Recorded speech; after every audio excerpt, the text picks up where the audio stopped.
that the most acceptable service of God was the doing good to man. Now, if this was a Puritan document, right, it would say what? The most acceptable service of God is glorifying God. It's not the doing good to man.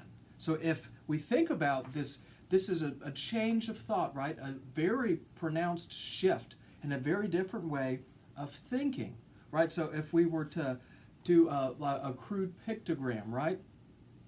Here we have the Puritans, right? And there's God. And if we were to draw an arrow, right, it would be that, right? So in other words, this is the Puritans are directing their attention always to God. Always to God. We saw this in sermons as well as in poems, the different historical documents we read, right? This is how the Puritans thought. Now, when we get to the Federals, it changes, right? In the Enlightenment, we still have God, but now our attention is directed. In other words, our service is not to God, but now our service is to each other. Now this is the best thing that we can do, is to do good works for each other. And this is a huge way of thinking. Very, very different than this. A very huge shift, very pronounced way of thinking. That our souls are immortal, and that all crime will be punished and virtue rewarded, either here or hereafter. These I esteem the essentials of every religion, and being to be found in all the religions we had in our country, I respected them all.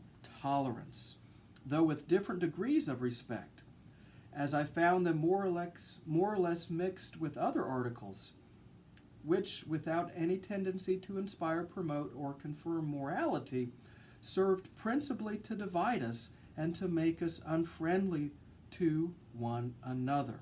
So Franklin, in his reading of the different, tracts from the different denominations, he, as well as the different faiths that were in the colonies at this time, realized that they weren't really uniting the colonists, but they were dividing each other. This respect to all, with the opinion that the worst had some good effects, induced me to avoid all discourse that might tend to lessen the good opinion another might have of his own religion. And as our providence increased in people and new places of worship were continually wanted, and generally erected by voluntary contributions, my might for such purposes, whatever be the sect, was never refused. Though I seldom attended any public worship. So Benjamin Franklin really didn't go to what we would call church today. He really didn't do it. I still had an opinion of its propriety and of its utility when rightly conducted. And I regularly paid my annual subscription for the support of the only Presbyterian minister or meeting we had in Philadelphia. Right, so Franklin's not really a Presbyterian anymore. He's a deist. He doesn't go to church anymore, but he still pays his tithes. Oh, Uncle Ben. So he used to visit me sometimes as a friend and admonish me to attend his administrations. So the minister would come visit Franklin and encourage him to go to church. And I was now and then prevailed on to do so, once for 5 Sundays successively. You go, Ben. He had been, in my opinion, a good preacher. Had he been, in my opinion, a good preacher, perhaps I might have continued. Oh, so the guy's not a good preacher. If he would have, I would have gone to church more, notwithstanding the occasion I had for the Sunday's leisure in my course of study. But his discourses were chiefly either polemic arguments or explications of the peculiar doctrines of our sect, and were all to me very dry, uninteresting, and unedifying, since not a single moral principle was inculcated or enforced, their aim seeming to be rather to make us Presbyterians than good citizens. Ooh, did you catch that? So when Franklin did go to church, upon the urgings of The minister, the sermons are dry and they're boring. Plus, their aim was to make people Presbyterians and not good citizens. There's not moral principles contained in these sermons. So, what do? If you don't really like what's going on, then what do? You stop going. And then what did Franklin do? It was about this time I conceived the bold and arduous project of arriving at moral perfection. Moral perfection. Now, let's stop and think about where we just were with the Puritans, right? What would the Puritans say about the idea of perfection? Is moral perfection, is perfection possible here on earth? And the answer is heck no. Where it's on earth, right? This is the world, this is the fallen, this is what we have.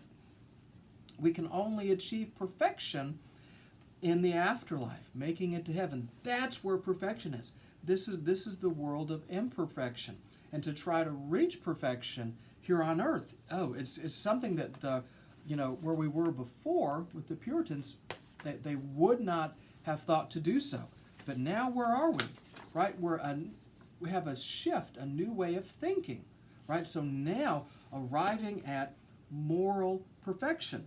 So what Franklin came up with, as you'll notice here, he came up with 13 different principles, different ideas that he said would result in being a perfect moral person.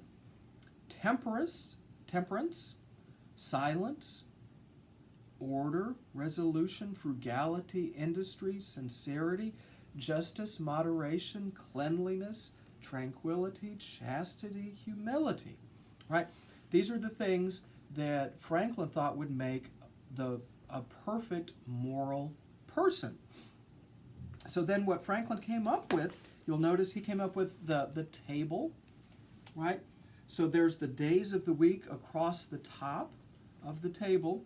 Then in the left-hand column, there's the abbreviations for the different principles. And whenever he broke one of his principles, then he would put a little mark in that day. So you'll notice S is for silence. So that's so for silence, speak not what may benefit others or yourself. Avoid trifling conversation. So things like gossip, it's not a good thing. So you can see that Franklin, he struggled with that principle, right? So we can see that. Then O is for order. Let all your things have their places. Let each part of your business have its time. So you can see that Franklin was struggling with order as well. So what this is, right, this moral perfection, if you stop to think about it, this is the first self-improvement plan in America's history. Now, if you go to the bookstore, Barnes & Noble, for example, and if you browse around, you'll see that there's shelves and shelves of self-improvement books. And Franklin's Autobiography is the first self-improvement book published in America. Thank you, Uncle Ben. And we're not done singing Uncle Ben's praises. We'll be continuing that in the next lecture.